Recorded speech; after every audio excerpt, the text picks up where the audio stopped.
भारतीय डेमोक्रेसी का एक और riveting court room chapter Monday यानी कि 14 जुलाई 2025 को सुप्रीम कोर्ट के कोर्ट रूम नंबर 6 में लिखा गया, जब स्टेट ऑफ केरला ने अपनी ही 2 रिट पिटीशंस वापस लेने की रिक्वेस्ट करके एक तरह से पूरे देश को सरप्राइज कर दिया। उस समय जब गवर्नर्स के पॉकेट विटो पर हीटेड कॉन्स्टिट्यूशनल बहस ऑलरेडी नेशनल हेडलाइंस में है।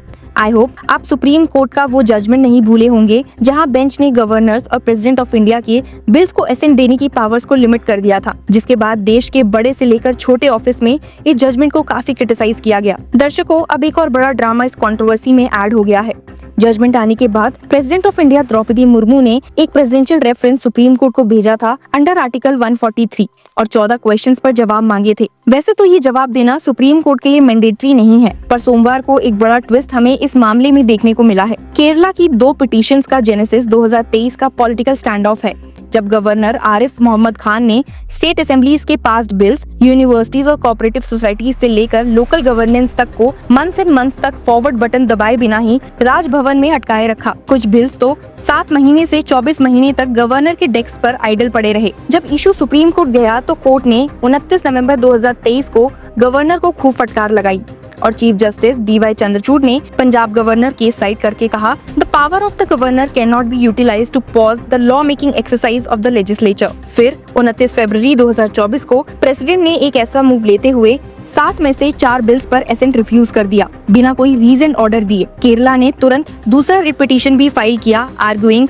कि आर्टिकल 200 और 201 के तहत प्रेसिडेंट को स्पीकिंग ऑर्डर देना पड़ता है। अब इन 2 रिट पिटीशंस को विड्रॉ करने की डिमांड केरला स्टेट ने की है, ये दिखाते हुए कि सुप्रीम कोर्ट ऑलरेडी अपना ऑर्डर सेम इशू पर दे चुका है और इनडेफिनिट डिले का मतलब है बिल्स का ऑटोमेटिक एसेट। पर क्या सेंटर इस बात से एग्री करती है? दर्शकों, मंडे को सीनियर एडवोकेट के वेणुगोपाल, जो 2023 से केरला की तरफ से गवर्नर वर्सेस स्टेट शोडाउन में लीड काउंसिल है, bench of justice PS Narasimha और AS चंदूरकर के सामने खड़े हुए और सीधा बोला, both writ petitions I have instructions to withdraw both petitions. So far as we are concerned both are infructuous. I want to withdraw simpliciter. उनके इतने कहने पर कोर्टरूम का टेम्परेचर तुरंत बढ़ गया, क्योंकि centre represented by attorney general R Venkataramani और सॉलिसिटर जनरल तुषार मेहता ने तुरंत ऑब्जेक्शन फाइल कर दिए और कहा कि विड्रॉल मत होने दीजिए, आर्टिकल 143 रेफरेंस का वेट एंड वॉच करिए। SG मेहता ने बेंच को बताया कि राष्ट्रपति भवन का वेरी सून वाला presidential reference on gubernatorial assent questions एक 5 जज बेंच के सामने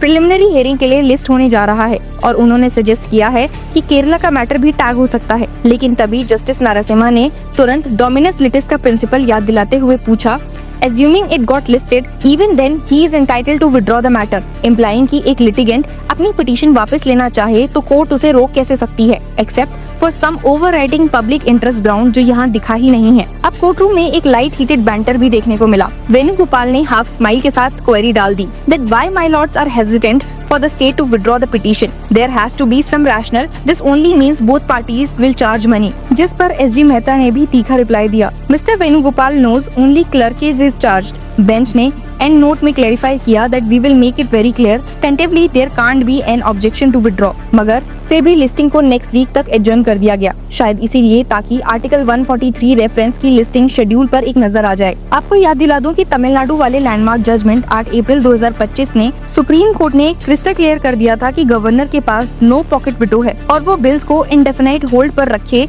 तो वो कॉन्स्टिट्यूशनल डायरेक्शन है। कोर्ट ने स्ट्रिक्ट टाइमलाइंस प्रिस्क्राइब किए, governor as soon as possible assent या रिटर्न या रिजर्व करे। अगर हाउस दोबारा रीअफर्म करे तो गवर्नर मस्ट असेंट। स्टेट ने मैंडेमस मांगने की भी लिबर्टी ली। ये प्रेसिडेंट साइड करके वेणुगोपाल ने केरलाइट प्रैग्मेटिक का रूट चूज किया, क्योंकि जो रिलीफ वो मांग रहे थे बेंच ऑलरेडी क्लैरिफाई कर चुकी है। पर सेंटर का काउंटर स्ट्रेटेजी ये लगता है कि प्रेसिडेंशियल रेफरेंस से ब्रॉडर क्लैरिटी मिलेगी और अगर स्टेट पिटीशंस विड्रॉ हो गई तो टेस्ट केसेस कोर्ट के सामने कम हो जाएंगे। आर्टिकल 143 एडवाइजरी जुरिसडिक्शन की अर्जेंसी डाइल्यूट भी हो सकती है, इसीलिए AG और SG ने इंसिस्ट किया कि विड्रॉल पे रोक लगानी चाहिए या कम से कम टैग किया जाए। इस कॉन्स्टिट्यूशनल चेस बोर्ड में कुछ लेयर्ड क्वेश्चंस उभरते हैं। क्या speaker legislature versus Raj Bhavan tussle purely state subject है या ऑल इंडिया फेडरल आर्किटेक्चर को शेक करता है? आर्टिकल 143 एडवाइजरी ओपिनियन बाइंडिंग नहीं होता, but historically Berubari union, Keshavananda Bharati review और NJC रेफरेंसेस ने इंडिया कॉन्स्टिट्यूशनल स्कीम को शेप किया है। प्रेसिडेंट का लेटेस्ट रेफरेंस अपेरेंटली पूछ रहा है कि गवर्नर जब एक बिल कंसीडर करे बिना डिसाइड किए क्या वो अनकॉन्स्टिट्यूशनल डिले है, और अगर स्टेट गवर्नमेंट चैलेंज फाइल करे तो तो कोर्ट क्या रेमेडी ऑर्डर करे। आपको बता दूं कि इसके बैकग्राउंड में एक और स्मिरिंग थीम है, फेडरलिज्म वर्सेस सेंट्रलाइजेशन। 1950s में शमशेर सिंह वर्सेस पंजाब ने गवर्नर को टाइटुलर हेड का स्टेटस दिया, बोलते हुए कि real power council of ministers में है। नवाब रेबिया 2016 में सुप्रीम कोर्ट ने गवर्नर की डिस्क्रिप्शन नैरो की और बोला कि कॉन्स्टिट्यूशनल मोरालिटी से ही उनका काम गाइडेड होगा। तमिलनाडु 2025 वर्डिक्ट ने तो एक और कदम आगे जाकर कह दिया कि आर्टिकल 200 के फाइनल प्रोवाइजो को governor can not defeat by second time reservation. अब केरला पिटीशंस को विड्रॉ करने से शायद एक प्रोसीजरल वैक्यूम क्रिएट होगा जो आर्टिकल 143 रेफरेंस फिल करेगा, but only if supreme court चाहे। विड्रॉल से पॉलिटिकल ऑप्टिक्स भी घूमते हैं। केरला में लेफ्ट डेमोक्रेटिक फ्रंट गवर्नमेंट बार बार कहती रही है कि गवर्नर आरएसएस का प्रचारक बन गए हैं। 2024 में जब प्रेसिडेंट ने 4 बिल्स ब्लॉक किए तो चीफ मिनिस्टर पिनाराई विजयन ने स्टेटमेंट दिया that it is an affront to the people's mandate. अब सेम स्टेट अगर सुप्रीम कोर्ट से केस वापस ले रही है तो क्रिटिक्स कहेंगे कि क्या पहले से ही पता था कि तमिलनाडु जजमेंट से रिलीफ मिल जाएगा, और इज इट लेजिस्लेटिव फटीग जो सेट इन हो चुकी है। इस नैरेटिव को समझने के लिए एक ग्लांस आर्टिकल 143 की हिस्ट्री पर जरूर देनी चाहिए। 1951 में in reference to Delhi laws reference से लेकर राम जन्मभूमि 1993 और सीएए प्रोटेस्ट रेफरेंस विड्रॉ हो चुके हैं। अगर कोर्ट एक narrow thanks but CR pass president's type की एडवाइजरी देती है तो सेंटर का स्ट्रेटेजी बैकफायर हो सकता है। अगर कोर्ट एक एग्जॉस्टिव डॉक्ट्रिन रोड मैप बनाती है तो गवर्नर्स के डेस्क ड्रॉअर्स में पॉकेट विटो के लिए एक जगह ही नहीं बचेगी। फिलहाल नेक्स्ट मंडे का वेट करना होगा। जस्टिस नरसिम्हा की बेंच ने हिंट दिया है कि टेंटेटिव ऑब्जेक्शन का स्पेस ही नहीं है, but still they will list it. शक की सुई ये भी दिखा रही है कि क्या कोर्ट चाहेगी कि एक टेस्ट केस टैग हो जाए ताकि 143 बेंच के पास कंक्रीट डिस्प्यूट भी हो।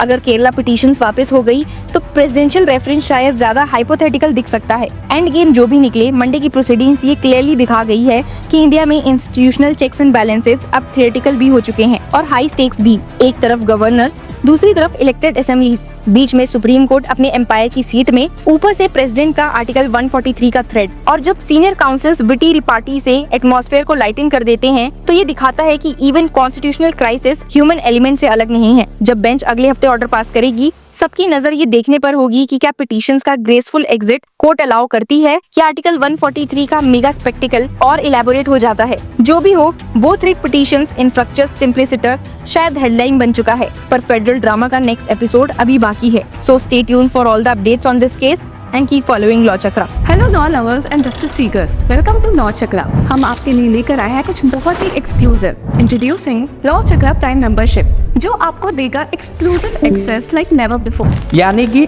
फुल इनसाइडर एक्सेस, वो भी बस घर बैठे। यही नहीं, प्राइम मेंबर को मिलेगा access to exclusive interview session with renowned जजेस, लीगल एक्सपर्ट्स एंड लॉयर्स। ऐसे इनसाइट्स जो आपको कहीं और नहीं मिले।